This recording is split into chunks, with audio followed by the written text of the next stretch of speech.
اب ہم مسلمانوں کے ایک ہوٹل کے نزدیک پہنچ چکے تھے۔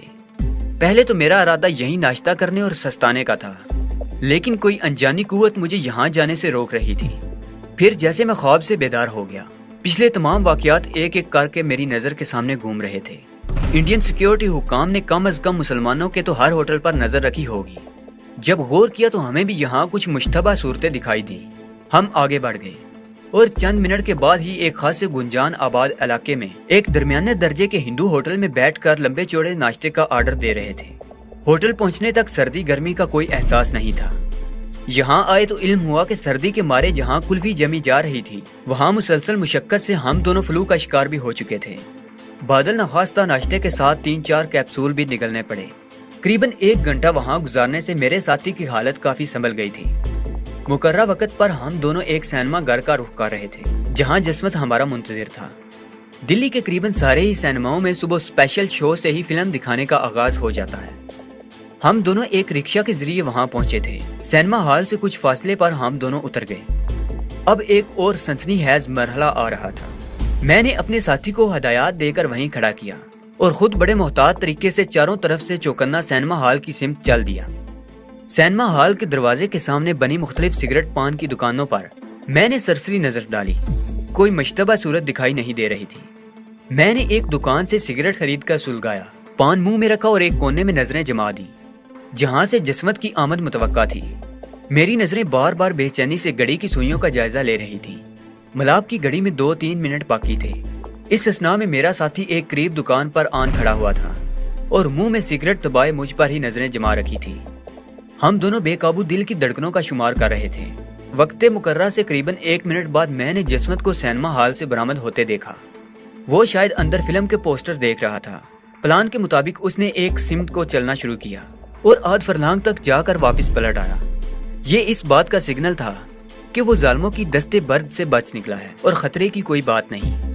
مخالف سمت سے میں بھی پان چباتا اور سگریٹ کے دھوئیں کے مرغولے بناتا اس کی طرف بڑھ رہا تھا۔ میں نے بھی اسے سیف سگنل مہیا کر دیا تھا۔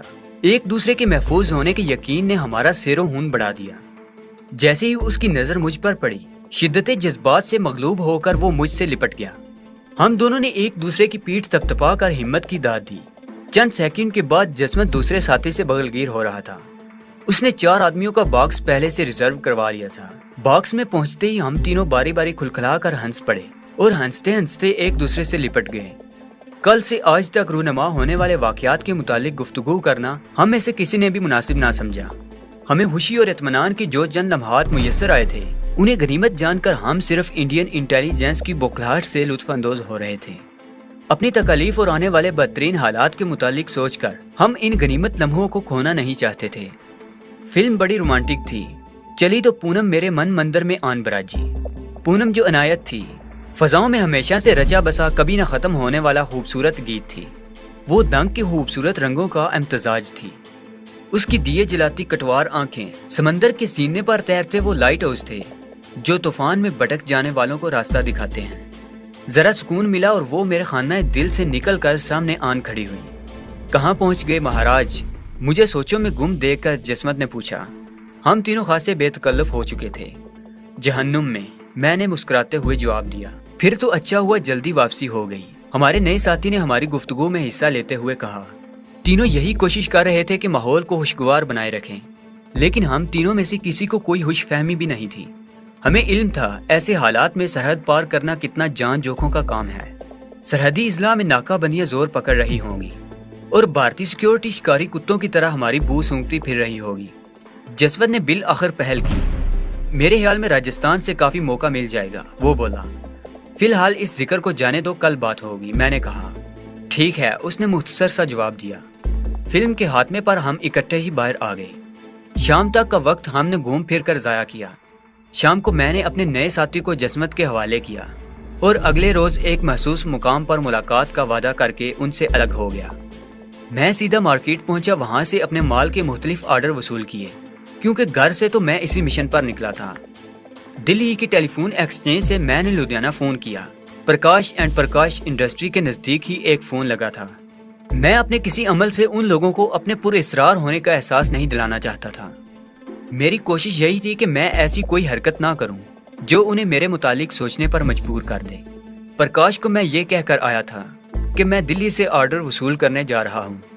اب اسے اطلاع دینا بھی ضروری تھا کہ فلاں فلاں جگہ مال روانہ کر دے۔ رات جسونت اور ہمارے نئے ساتھی نے مجھ سے علیحدہ گزاری۔ اگلے روز مجھے معلوم ہوا جسونت نے نئے ساتھی کو تو ایک سرائے میں قیام کے لیے جگہ دلوا دی تھی، جبکہ خود اس نے رات ہوٹل میں بسر کی۔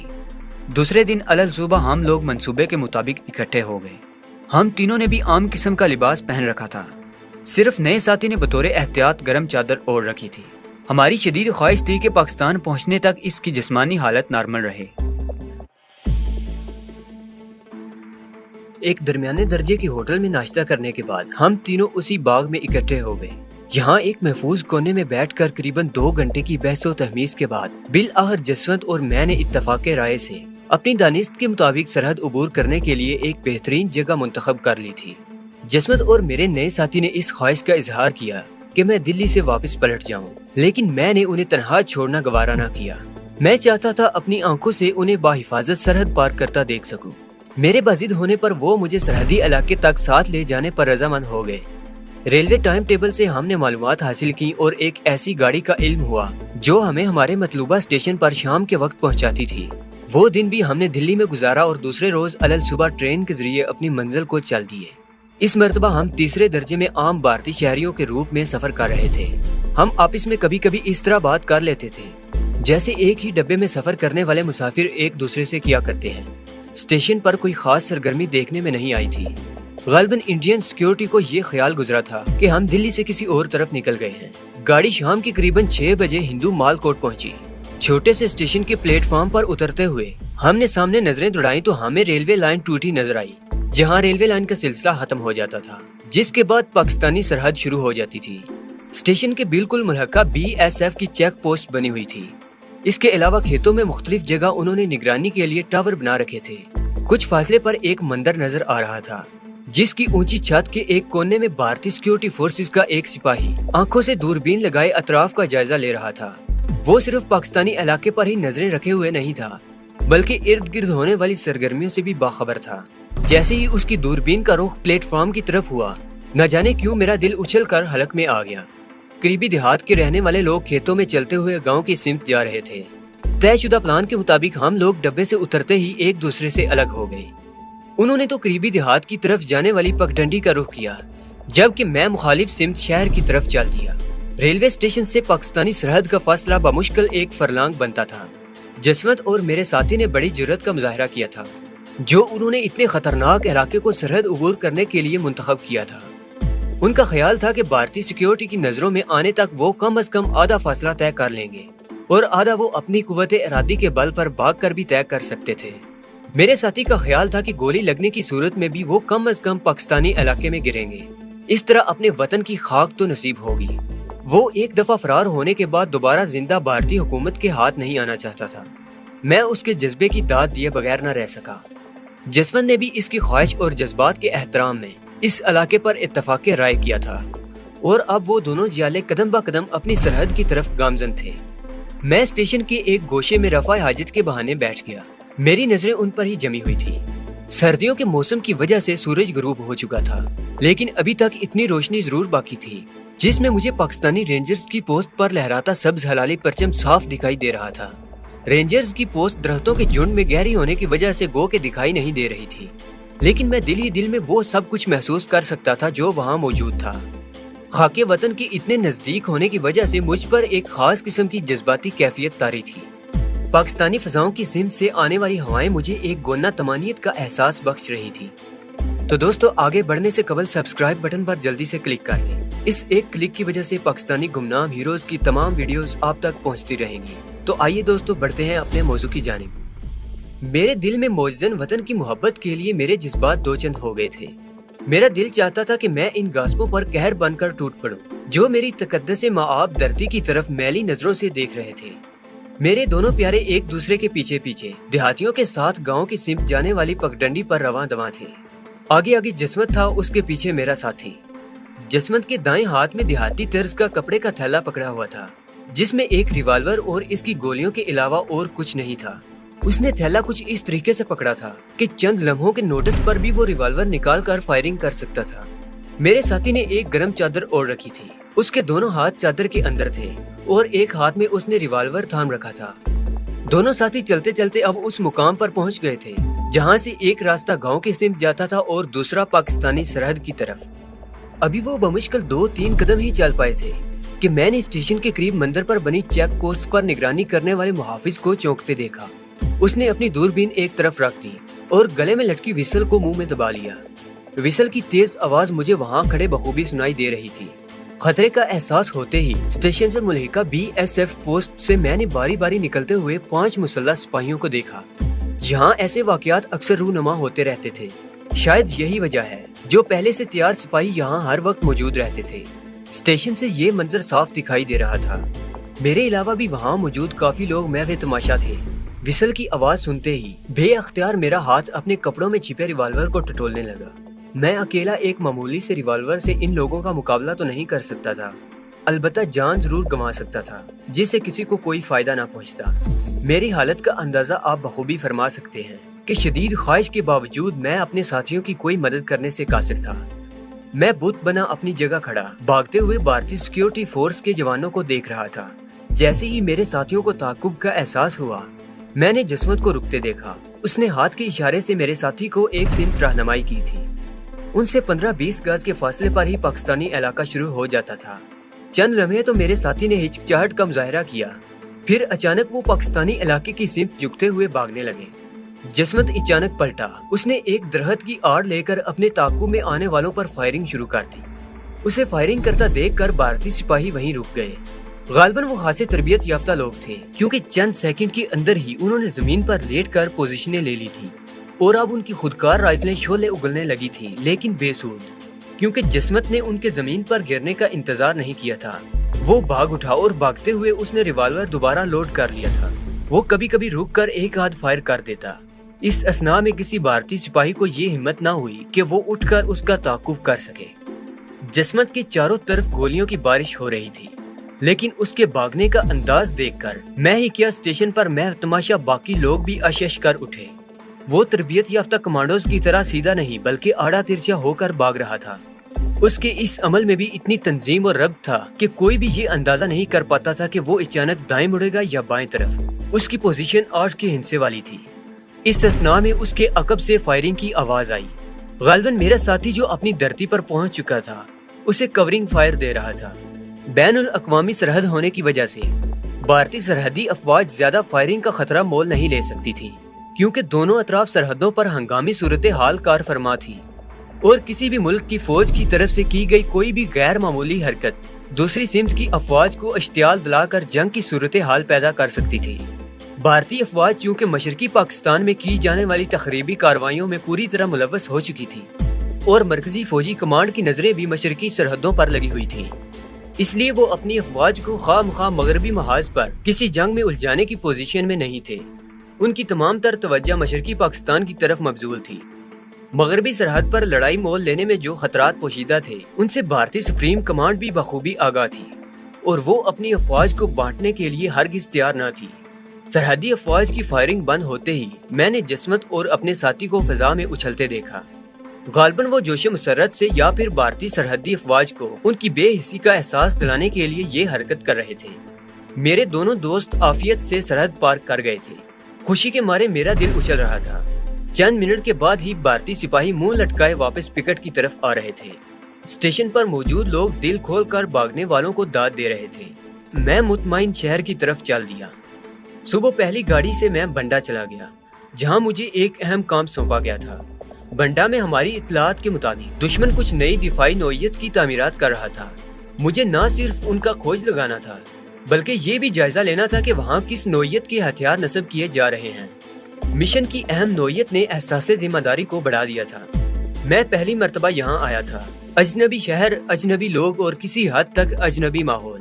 میں نے بھارتی معاشرے میں گو کے خاصے مضبوط قدم جما لیے تھے، لیکن میں اپنے ان اقدامات کی وجہ سے شہر کی حد تک ہی محفوظ رہ سکتا تھا۔ دفاعی نوعیت کے اہم مقامات کے گرد پھیلے ہوئے بھارتی انٹیلیجنس کے جال میں سے راستہ بنانا بچوں کا کھیل نہیں تھا۔ بنڈا میں شام کے وقت پہنچا۔ ایک ہوٹل میں نے سفری ایجنٹ کی حیثیت سے قیام کیا۔ شام کو میں شہر کا چکر لگا کر اپنے ٹارگٹ سے متعلق بہت سی معلومات حاصل کر کے ہوٹل واپس آیا تو اپنے کمرے میں جانے کی بجائے ہوٹل کے ڈائننگ ہال میں ہی جا کر بیٹھ گیا۔ مجھ پر صبح سے ہی خاصی بوریت سوار تھی۔ ایک تو پیسنجر ٹرین کا سفر ہی تھکا دینے والا تھا، پھر سارا دن دھکے کھانے کے باوجود مجھے اپنے کام کی ایک بات بھی معلوم نہیں ہوئی تھی، سوائے اس کے کہ نئی فوجی نوعیت کی تعمیرات کس جگہ ہو رہی ہے اور آفیسر انچارج کون ہے۔ ایک کونے میں لگی خالی میز کے گرد کرسی گھسیٹ کر میں بیٹھ گیا۔ جب میں نے ایک سکھ نوجوان کو سارے حال میں بے چینی سے نظریں دوڑاتے دیکھا، ہر میز پر ایک سے زیادہ لوگ بیٹھے تھے، وہ سیدھا میری طرف چلا آیا۔ ست سری اکال، اس نے ہاتھ جوڑتے ہوئے کہا۔ جواب میں نے بھی فتح بلائی۔ میں یہاں بیٹھ سکتا ہوں مہاراج؟ اس نے بڑی انکساری سے پوچھا۔ کیوں نہیں پداریے، میں نے اپنی کرسی سے اٹھتے ہوئے کہا۔ اس کی خوش اخلاقی سے میں خاصا متاثر ہوا تھا، کیونکہ پنجابی اور پھر سکھ بدتمیز بھلے نہ ہوں، لیکن اتنے نرم اور ملائم لہجے میں گفتگو واقعی عجیب بات تھی۔ آپ کیا یہاں قیام فرما ہیں؟ اس نے بیٹھتے ہی پوچھا۔ جی ہاں، لیکن فائدہ کوئی نظر نہیں آتا، میں نے جواب دیا۔ اگر برا نہ منائے تو اپنا پریچے۔ پرکاش نام ہے میرا، سیلز ایجنٹ ہوں، کمیشن پر کوئی کام بھی کر سکتا ہوں، اور پچھلے 3 روز سے کوئی بزنس نہیں ملا۔ میں نے اس کا فکرہ مکمل کر دیا۔ بڑا آنند ملا آپ سے مل کر۔ میرا نام سورن سنگھ ہے، جالندھر میں ہماری برتن بنانے والی فیکٹری ہے۔ اس نے اپنی فیکٹری کا نام بتاتے ہوئے کہا۔ آپ کیا بزنس کے سلسلہ میں یہاں آئے ہیں؟ مجھے پھر امید کی کرن دکھائی دی۔ جی ہاں، پتا جی کی خواہش ہے کہ میں گھوم پھر کے کاروبار کا جائزہ لوں۔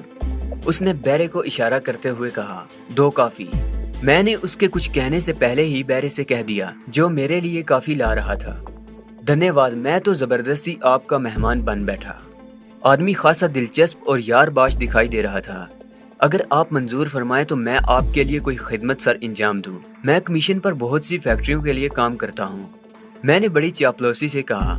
کیوں نہیں، اس نے دلچسپی لیتے ہوئے کہا۔ یہاں شہر سے باہر چھاونی بن رہی ہے، وہاں سنا ہے آفیسر انچارج کوئی آیا ہے، باقی تو سارا سٹاف یوپی مار کا ہی ہے۔ اس سے خاصا لمبا آرڈر مل جائے گا میس کے برتنوں کا۔ یہ آپ کیسے کہہ سکتے ہیں؟ اس نے بے چینی سے میری بات کاٹتے ہوئے کہا۔ سردار جی، سیلز مین شپ مجھے وراثت میں ملی ہے، میں جو بات کہوں گا اس پر عمل کر کے دکھاؤں گا۔ میں نے پر اعتماد لہجے میں کہا۔ بھارت میں کمیشن ایجنٹ کے بغیر کسی کاروبار کا تصور ہی ناممکن ہے۔ اس سکھ نوجوان کا تعلق سکھوں کی کاروباری قوم پاپے سے تھا۔ یہ وہ لوگ ہیں جو عموماً پوٹھوہار کے علاقے سے متعلق ہیں اور یہاں سے ہجرت کر کے بھارت گئے تھے۔ پاپے اپنے بچوں کو اس وقت تک کوئی کاروبار نہیں سونپتے جب تک انہیں ان کی بصیرت کا یقین نہ آ جائے یا اپنے سپروں سے ان کے کاروباری ہونے کا ثبوت نہ حاصل کر لیں۔ یہ نوجوان اپنے کاروباری مشن پر نکلا تھا اور چاہتا تھا کہ زیادہ سے زیادہ مال فروخت کر کے اپنے ماں باپ کی نظروں میں مقام حاصل کر سکے۔ اس کو ایسا کمیشن ایجنٹ مل جانا جو اس کا مال معمولی کمیشن کے عوض فروخت کر سکے بڑی خوش بختی تھی۔ میری خوش نصیبی یہ تھی کہ مجھے پاپا سکھ مل گیا تھا، اور وہ بھی فیکٹری کے مالک کا بیٹا۔ میرے ذہن نے ایک شاندار منصوبہ ترتیب دے لیا تھا، اور اب مجھے اس پر عمل کرنے کے لیے اس کے لوازمات بہم پہنچانے تھے۔ میں نے جو معلومات اب تک حاصل کی تھی ان کے مطابق یہ دفاعی تعمیرات فوج کی نگرانی میں ہو رہی تھی۔ پرچیز سیکشن کے لوگ بھی فوج سے متعلق ہی تھے۔ یہاں کا آفیسر انچارج ایک سکھ کرنل تھا۔ مجھے برتن بنانے والی فیکٹری کا سیل ایجنٹ بن کر کرنل تک پہنچنا تھا۔ تو دوستو، آگے بڑھنے سے قبل سبسکرائب بٹن پر جلدی سے کلک کر لیں۔ اس ایک کلک کی وجہ سے ISI کی گمنام ہیروز کی تمام ویڈیوز آپ تک پہنچتی رہیں گی۔ تو آئیے دوستو، چلتے ہیں موضوع کی جانب۔ نوجوان بہت خوش دکھائی دے رہا تھا۔ میں کافی کے گھونٹ بھرتا اپنے منصوبے کی جزیات پر غور کر رہا تھا۔ مجھے بخوبی علم تھا کہ منصوبہ بندی میں ذرا سی ڈھیل رہ گئی تو اس کا نتیجہ کتنا خطرناک ہوگا۔